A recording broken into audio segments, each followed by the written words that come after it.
Hi everyone and welcome to episode 243 of the Mighty Whites podcast. I'm Jack, as always joined by KC. Now then? How's things, mate? Yeah, not bad, thanks. How about you? Yeah, pretty good. I mean, we've managed to get like 15 minutes after finishing work this time. By our standards, we've planned this. So there's obviously no major news or anything. It's just talking about the game of the weekend and the game tomorrow night. So Blackburn 0, Leeds 2. Overall, smooth sailing. Yeah, it was just quite a deserved run-of-the-mill win, where I don't think we were much better than them. We were just a little bit better than them, and then a bit of quality in final third told. Yeah. I think you probably described them as, I think you said during the game that they were breaking pretty well, but there typically wasn't much to finish it off with. Where I think overall we went large periods of the game where we weren't connected. Like, there's quite a bit of sloppy passing. We weren't connecting a lot of moves going forward. And then, like in the second half, we had about 3 minutes where we put some passes together. We got a corner, it got cleared, and then about 90 seconds later, we scored the second just by connecting a few passes. I don't know if sluggish is the word I'd use. It was just, we were a solid 5, 6 out of 10 for most of the game, and then we had a couple of moments of quality. Yeah, I'd agree with that. The being a little bit I thought Kamara was a little bit sloppy all game. I don't know if he's just a bit tired because he does run his ass off in every single game, so maybe it's that. So maybe it's somebody looks at switching tomorrow night. We'll see. I thought the breaking well that they were doing, and they were playing the way out well, but it was only up until a point. It was up until basically the final third. And I think a big part of that is that Byron, before his injury, I thought was really good, but I thought Rodon and Struijk were probably our two best players. Especially Struijk, I thought he had a really good game.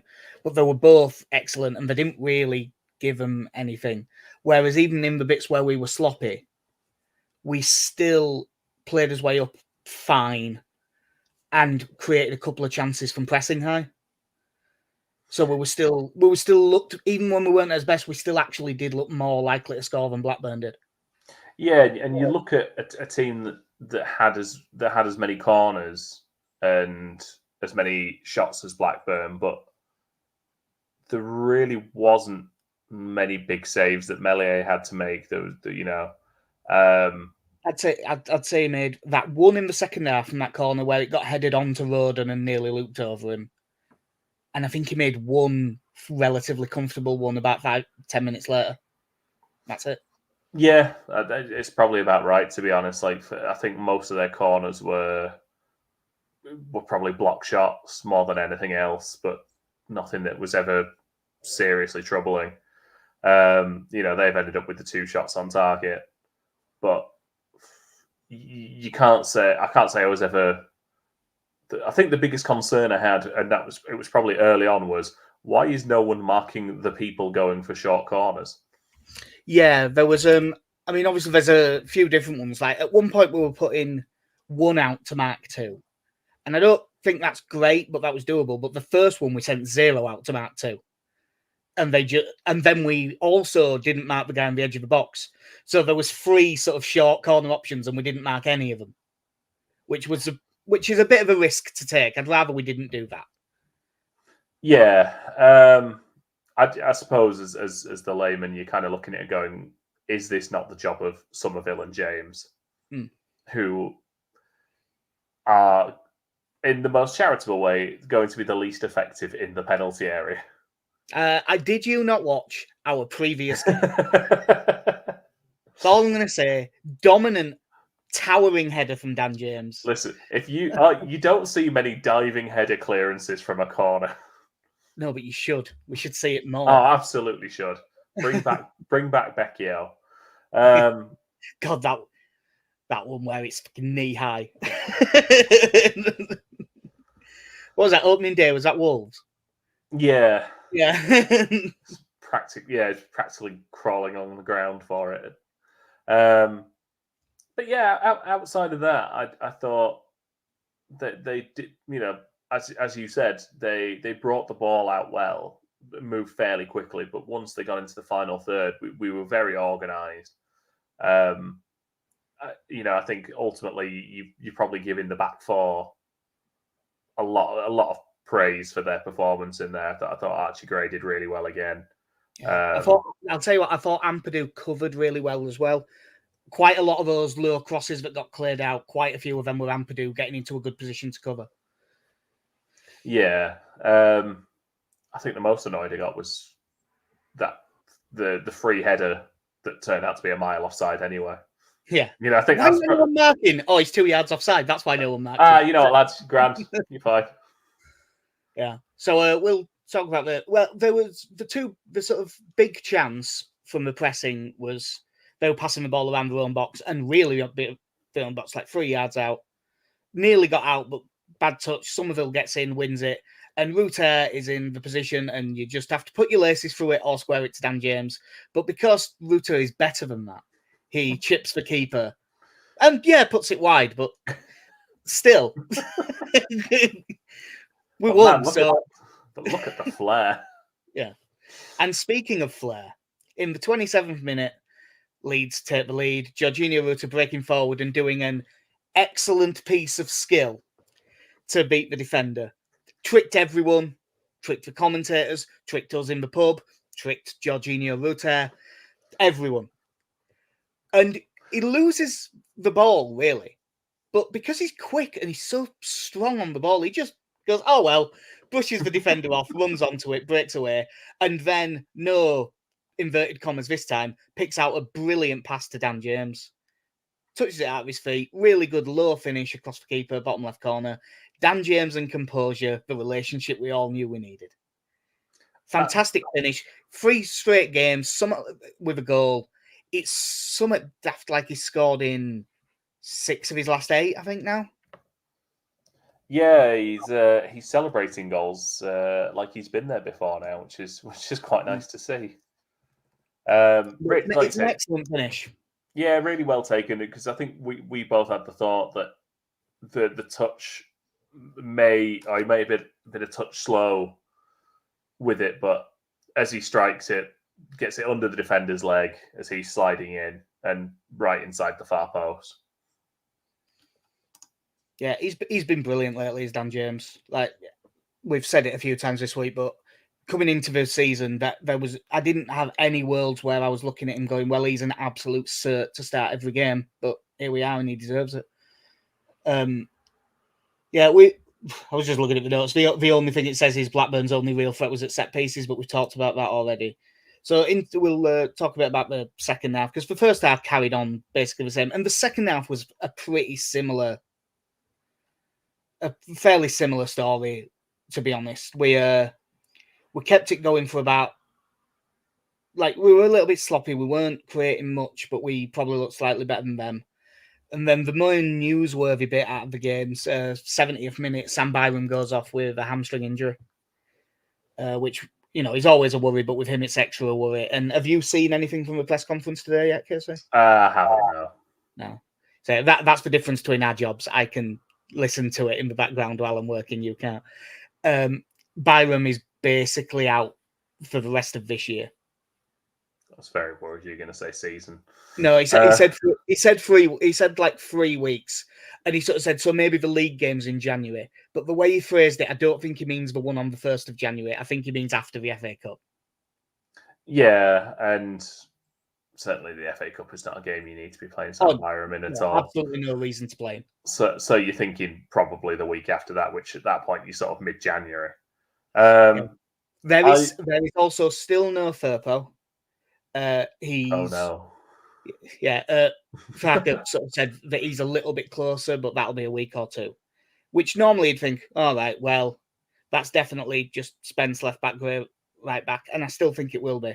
But the arguments that you could make would be for Jamie Shackleton. Nope, because he's out injured, glute. Well, we do actually have another guy who started in the league at left back this year, Leo Yelder. Yelder is available. But the intimation from Farker was, no, he is an under-21 player. Yeah, I'm not. Basically, He obviously, I still think there's a really good player in Yelder, but he had a bad start, and it makes it. And the way that Farker was talking, he doesn't sound like he's in contention for anything other than being on the bench if we're really short. Yeah, I'm not entirely surprised. It seemed,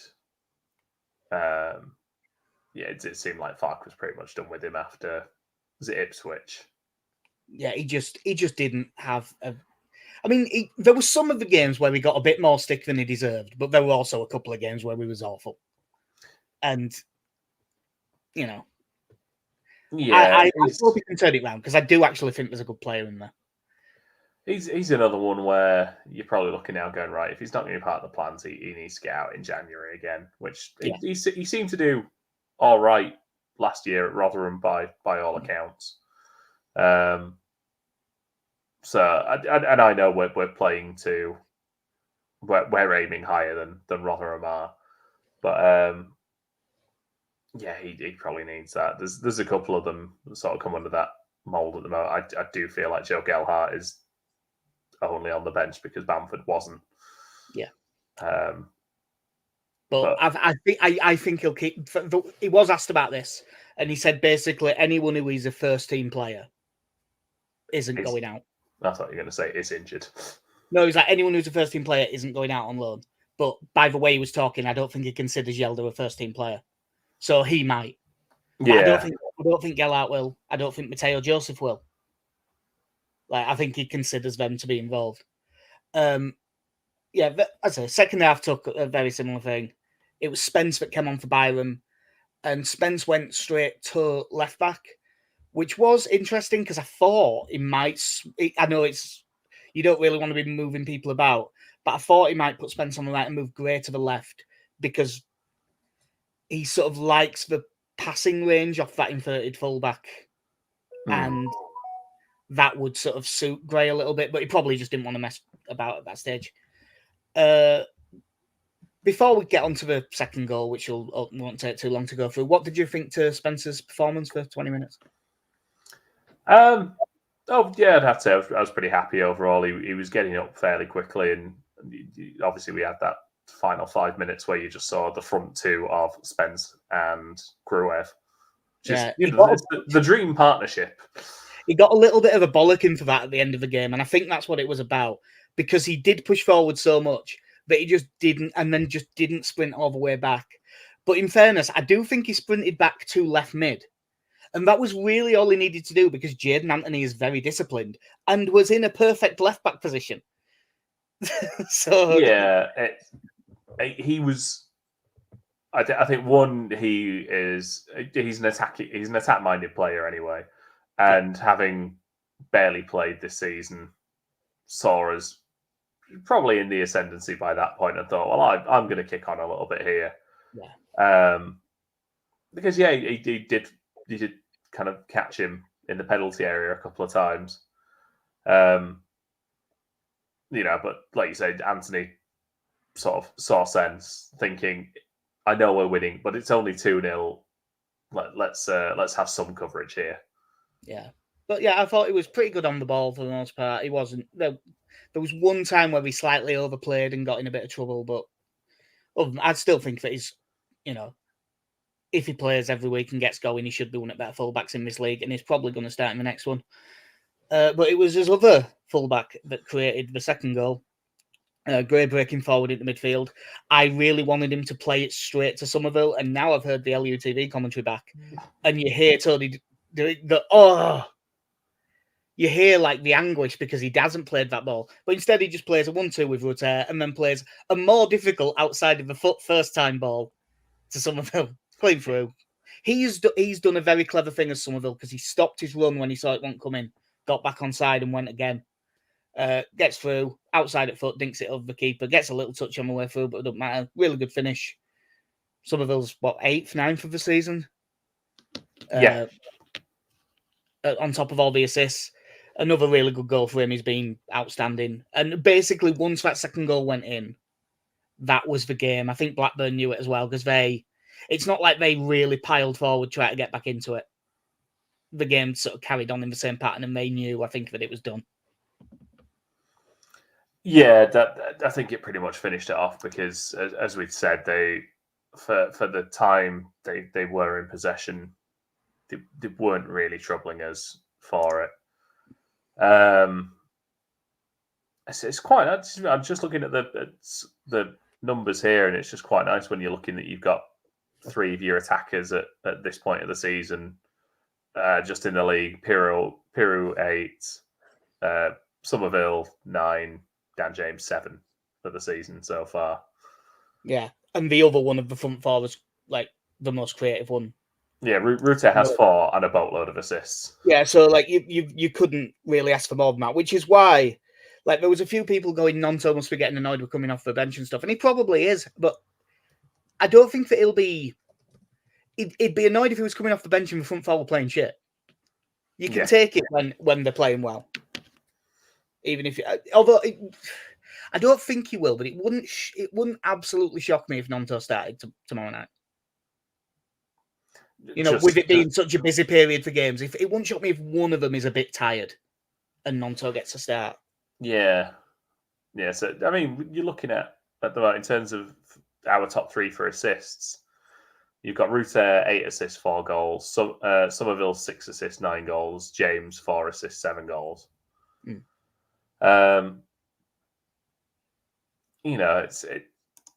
a nice spread. It really is. I mean, Somerville is just in the absolute form of his life at the moment. Yeah. Well, current form is there's only like maybe 3-4 players that you could say best player in the league, and he's one of them. Is the other one Rute? In my head, yeah. But I would say I mean, look, I love Rute, but I think Somerville's having a better season. Not by loads, because Rute is brilliant, but there's always a few. Like, I mean, I know he didn't show loads against us, but Sammy Smodics at Blackburn is having one of them. Like Dewsbury Hall's got loads at Leicester, and stuff like that. But yeah, it was a really solid win because it had the potential to be a very difficult game, Matt, and we've sort of made it look like it wasn't particularly, which is more than I was really hoping for. We had the usual subs let on, Anthony coming on, Nonto coming on, wingers changing. But one that was nice to see at the end, Rute went off and on came Matteo Joseph, who, yeah, it was only a little cameo, but I thought he did well. Yeah, at that point, you pretty much just want someone who's gonna chase things down, and if they get the chance, hold the ball up a bit. And as it turns out, it didn't really need to, because Jed Spence was getting past him. Yeah, because there's the wing back overlapping the striker. Yeah, nice to see him. It's I've said time and again at this point that I'd quite like to see a few players get more minutes than they do, but you also can't argue with the results we're getting at the moment. No, Joseph's probably been a bit unlucky because he was getting loads of football in pre-season. Like, he looked like there was a real shot at him being properly involved, and then he got injured. It's one of the reasons we were so short at the start, because both him and Bamford were both having good pre-seasons, and then they both got injured. Yeah. I mean, just looking at our form at this point, since the start of October, we've lost 1, drawn 1, and won everything else. Yeah. I know that it's 6 wins in the last 7. I haven't looked back any further than that. It's not bad. We're doing okay. It's just that Ipswich and Leicester keep winning. Yeah, it is. It is a bit weird because obviously they both won again this weekend. Didn't Leicester win 4-0 or something as well? Yeah, they scored a penalty in the 6th or 7th minute or something like that. And I kind of looked at that and went, well, that's that then, because they were at home to Plymouth.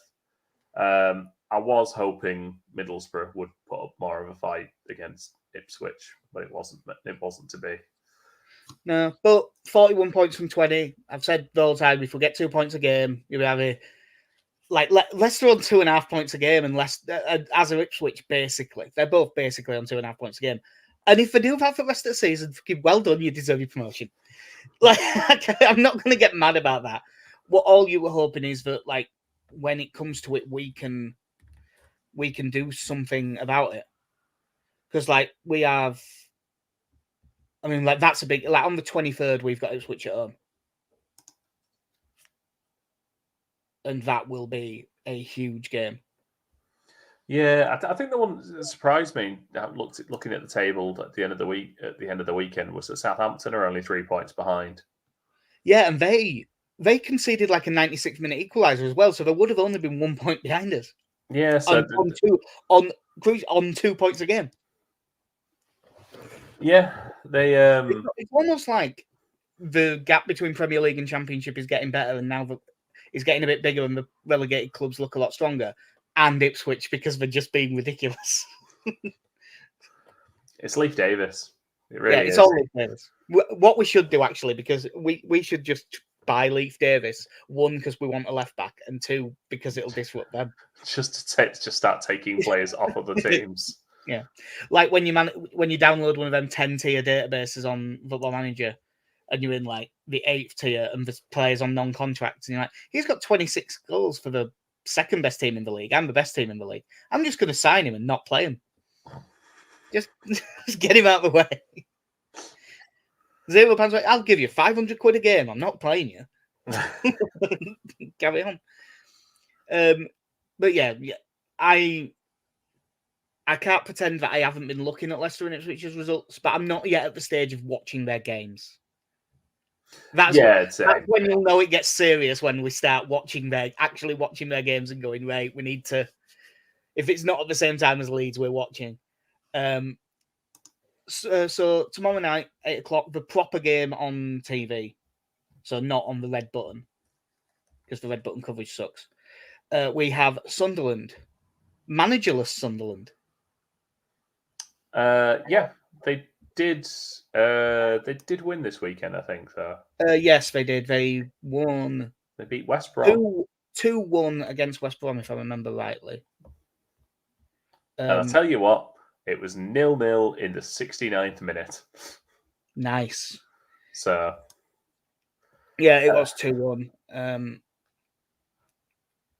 Where's the... I can't remember the name of their... There it is, Mike Dodds, who has come from nowhere in the betting to being favourite at one point today, because they did well in that game. He's no Ricky Sprazier. Nice. I would have never remembered Sprazier's name in a million years, but once you said it, I was like, oh yeah, that was a thing. Yeah, they did try with him. He's the one that was basically a scout, wasn't it? I think so. Yeah, and just ended up with the job. But yeah, they won I must admit, I thought Tony Mowbray's sacking was a bit harsh. In fact, I'd go as far as a lot harsh, to be honest. Like, they lost to Plymouth and they lost to Huddersfield. They are bad results, admittedly. But, like, they are 6th now, including those bad results. With the youngest squad in the league as well. I do wonder. I mean, having the first thing I did when he got sacked, I went to Roker Report. Shout out Roker Report. Good guys. Good lads. By the way, if it's still going, they have a big food bank appeal on at the moment. So if you have a spare couple of quid, I have shared it on Twitter, but it's ages ago. You won't find it. Yeah, they are doing good things there. But they did say, by the sounds of things, I think the board, shortly after the sacking, in a roundabout way, basically said it's our way or the highway, and I'm guessing Mowbray wasn't entirely on board. So yeah, I mean, it's hard to work for Julia Louis-Dreyfus. What's his actual name? Is it Kirill Louis-Dreyfus? Yeah, Kirill. Get sacked and you just start hearing the Seinfeld music play.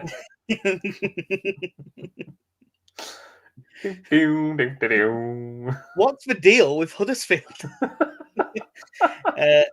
What the heck is a smoggy? This could go on for a while. What do you mean she was underage when I met her? Anyway. Oof. We can't argue that one. That happened. Yeah. Anyway, yeah, it's an interesting one, given the stick that obviously people gave Birmingham for their move to bring in Rooney, given it's the best they'd been in several years. It was an interesting move given how they have been under Mowbray, and yeah, I know they'd had a bit of a fall off in results, but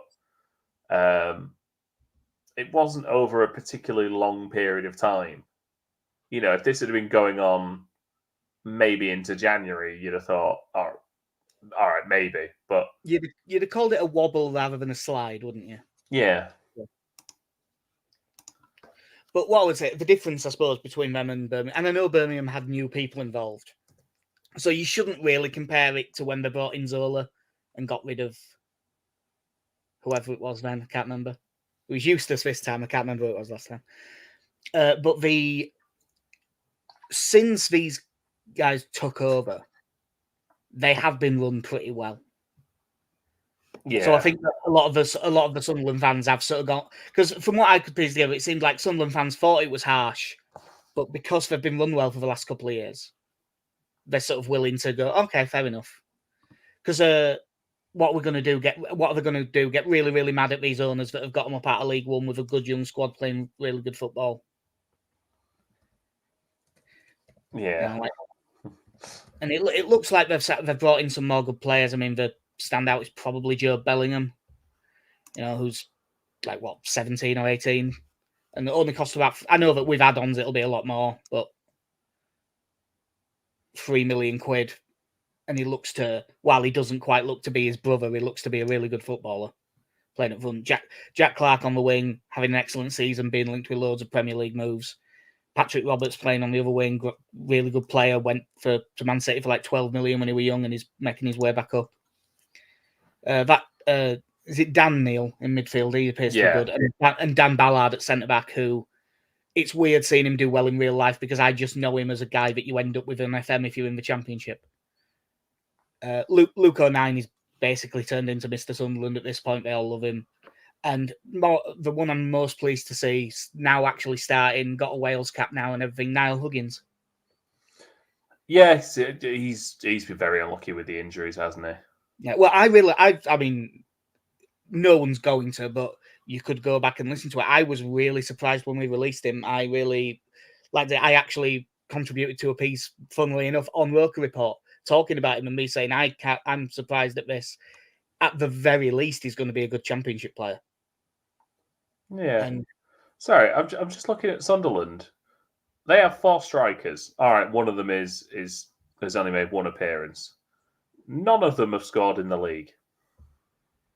Has Joe Bellingham not scored in the league? He's not down here. He's not down here as a striker. Oh, I mean, he has been playing up front. Okay, that's one thing that I do know. He's got 3. It's Jack Clark is their leading goal scorer. Yeah, he's got. I don't know exactly how many, but he can't be far off double figures this season. He's 9 in 16. Right, fair so enough. Solid record. And then after that, it's Bellingham and Dan Neil with 3. Yeah. So it does appear then that maybe they have been. I've now got a list up. There's quite a few with. There's a few with 1, 2. Bellingham's got 3. They maybe are struggling for goals a little bit then, which is something I haven't really. How many goals have they actually scored? We've got 31 in 20, which isn't bad by any stretch. I mean, it's only 5. It's only 5 less than we've scored. Sorry, 5 fewer than we've scored. I'm trying to get out of the habit of doing that. It's a bad thing. Yeah, but maybe they could be a bit more creative, but they've conceded 23, which again compares really well with the league. West Brom are 21, we're 20. We won't talk about Leicester because 12 is just ridiculous. They're a good side, but they're really young. I'm just looking at this sort of if I switch this by appearances, like keeper Anthony Patterson's 23, then this is just in appearance order. You've got Jack Clark 23, Try Hume 21, Dan Ballard 24, Dan Neil 22, Joe Bellingham 18, Luke O'Neill, like one of the old men at 29, Abdullah Bar 20, Roberts 26, Alex Pritchard's still going as well, and he's a good player, 30. Niall Huggins 22, Equa 21, Submit. They're basically all young, and then like Bradley Dack. Yeah, He's 29, but his legs are about 35. And on that list, who's played a fair few sub games this season, is Chris Rigg, who's 16 and has been playing first team football for a year. Not loads of it, but I'm just looking through the four players they have listed as strikers. They've got that Ukrainian guy that I know nothing about, and I remember finding him. Yeah, he's the oldest at 25. Yeah. There is Luis Semedo, who came from Benfica B, who is 20. Mason Burstow. Mason Burstow, is he on loan from Chelsea or have they signed him? Yeah, he's on loan. Again, one that I only he's come up on FM before. That's why I know him. And I think he did actually play in Chelsea's first team last season. I think briefly. Yeah, I think he's got an appearance. And then he's 20, and then you've got Eliza Mayenda, who is 18. Yeah, him I don't know at all. No, he came from Sochaux. 1 goal in 15 for them. I'm assuming mostly played Bs. Yeah. And is a Spanish under 17. But yeah, they are a team of children. Yeah, they're a very young squad. And I suppose the problem is, like, it's how hard it is to keep older players like that now. Because if you were looking at that, what you'd really be thinking is, with Sunderland, all right, they're probably not going to go up this year. But if they can keep that together and just add a couple, then maybe in 2 years or 3 years they will. But the problem is that if they don't go up this season, someone's probably going to buy Jack Clark. Spurs. Depending on how well Joe Bellingham does, someone might take a chance early before he's a ridiculous amount of money. And if you lose 3 of them, suddenly it's very difficult.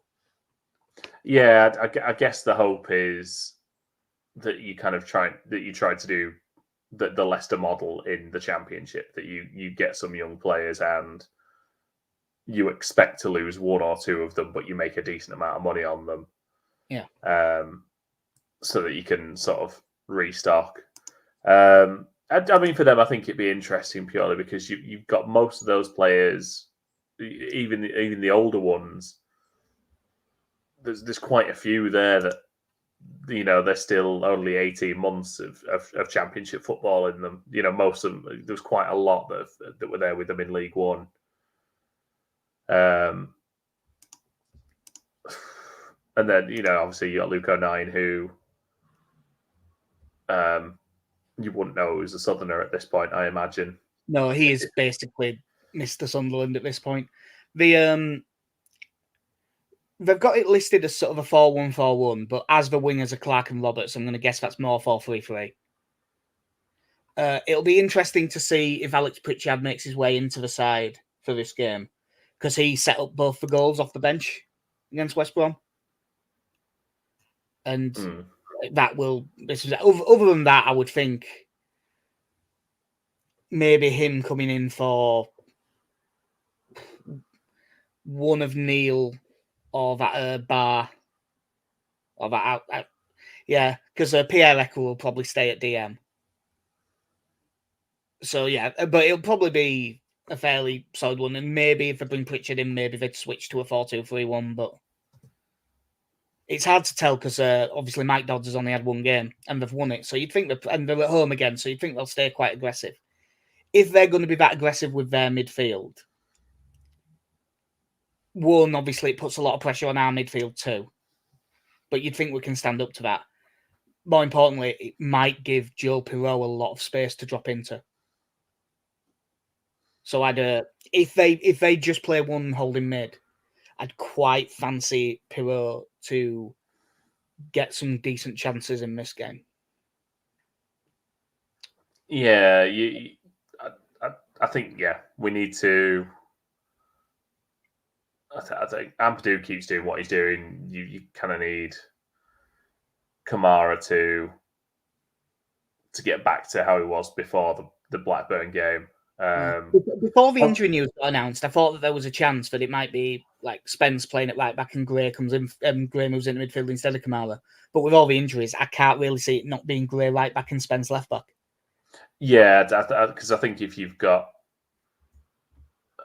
a tough one having Spence, Shackleton, and Gray all in the team together, and then I mean, Luke Ayling is there.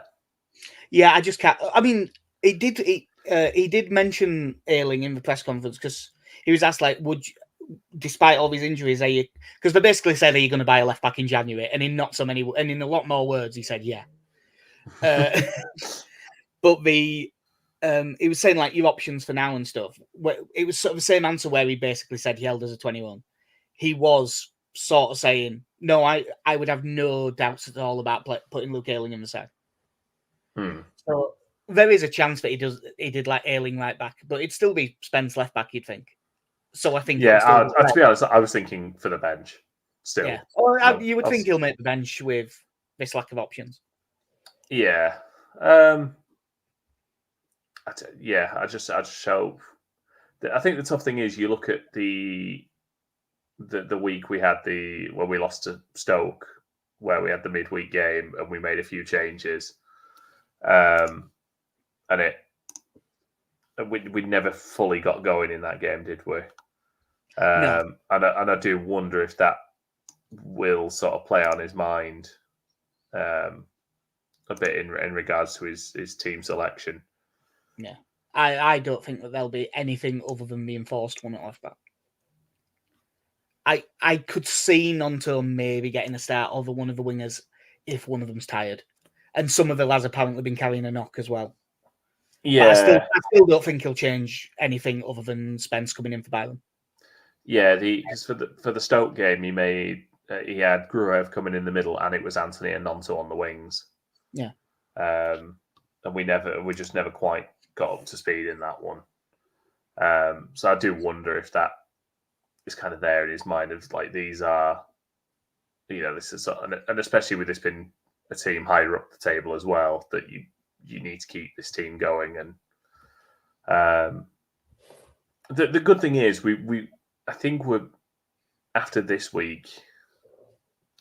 I think next week it's just Saturday to Saturday before the Christmas madness starts. Yeah, Saturday 16th, Coventry at home. Saturday 23rd, Ipswich at home. And then you play away at Preston 26th, away at West Brom 29th, home to Birmingham on the 1st. So you've basically got like properly 3 games in a week there. Yeah, it's 3 games in 6 days, isn't it? Like, yeah. So I wonder if you potentially look at that Coventry game as maybe a chance to. I would say that that's the least likely one, because that one, because with Ipswich being 23rd, probably the better way to look at it is that like that's 4 games basically in 9-10 days. So that's where you will have to make some rotation in those. And then Peterborough away in the FA Cup. I know everyone hates it, but it's like this, but it's true. In that game, we just won't put our side out of that. Yeah, I mean, there'll be some good players in it, but it'll be 8 changes. Patrick Bamford will be injured. Yeah, probably. God, I'd love him. Sorry, Pat. I'd love him to score. He's still doubtful with an illness. Given the players missing and stuff, he might sneak onto the bench, but because he quite fancies Joseph, I could say if he's not 100%, he'll just leave it to him and Joffrey as the striker options. I mean, I'm just again looking at the sort of 3 Christmas fixtures. Those are 3 intense fixtures. Ipswich, Preston, West Brom. When you're looking at all teams that are in and around Yeah, although Preston are ninth, but they have been pretty poor lately. They had that ridiculous start, didn't they? Yeah. Yeah. I have had predictions in. Connie did eventually go for a 2-1 win against Blackburn, by the way, so he got 2 points. So you and him are joint top on 26, me 20, Alex 18. For this one, Alex has got a 2-2 draw. Connie's gone for a 3-1 win. I basically can't predict wins because we keep winning when I don't, so I'm going for a 1-1 draw. And also, I do think this will be a tough game. I'm going to go 2-1 win for this one. 2-1 win. Cool. Save that. Yeah, I mean, if we could win this, it'd be another really big win. I thought that the Blackburn win was, and this would be as well. The key is to take Jack Clark out really early. Yeah. You know what? Just give him some Red Bulls. I'll tell you what. There's going to be something nice and also not nice about Jack Clark versus Archie Gray. You know what I mean? Yeah. One is a child. One is a former child prodigy. Yeah. I hope Jack Clark has an absolute shite game tomorrow, but I am glad that he's come good again, because I really thought that it was going to be one of them that just petered out at one point. Yeah, you saw it because he was at Spurs a good couple of years without going out on loan, and then when he did, it didn't really work out, did it? I think he had a loan at QPR that. Yeah, well, he started out. He had a loan at us, didn't he? That didn't really work. Oh yeah, because Bielsa had already moved on. Yeah. I think he played in the Salford League Cup game, and that was about it. Because obviously he was very much with Harrison and Costa. Yeah, I'm looking at it now. He only played 6 league games for QPR, and then he had a loan at Stoke, 14 games, no goals. And then he had the loan at Sunderland, where he only scored 1 goal, but he did play a lot better. They had him because originally he was like a left wing back for them, wasn't he? In a back 5. He started as a winger, but when they were in League One, the run where they got promoted, he did end up playing wing back because they were really dominating games and going for it. I think that I saw one game where the wing backs were Roberts and Clark. Yeah. And they were basically just going for it, and it was really good to watch, actually. But no, I'm glad that he's come good again. He's got like a 1 in 3 goal record for him as well. Yeah, you always want players like that to do well. Yeah. So yeah, we've got me and Alex going for a draw, you and Connie going for a win. Hopefully you're right. That I believe will do us. I don't think we've got. I think the 21s are playing tonight, but I don't think I'll be watching it tonight, to be honest. So, is there anything else that we need to talk about? I don't think there is there? No, I think we're all good. Cool. Well, then, yeah, that will do us. Hopefully, we get another win. We'll be back on with the game being Saturday. Thursday is probably most likely, but it depends on work and stuff. But I've been Jack. See ya. I'm in KC. Have a good one.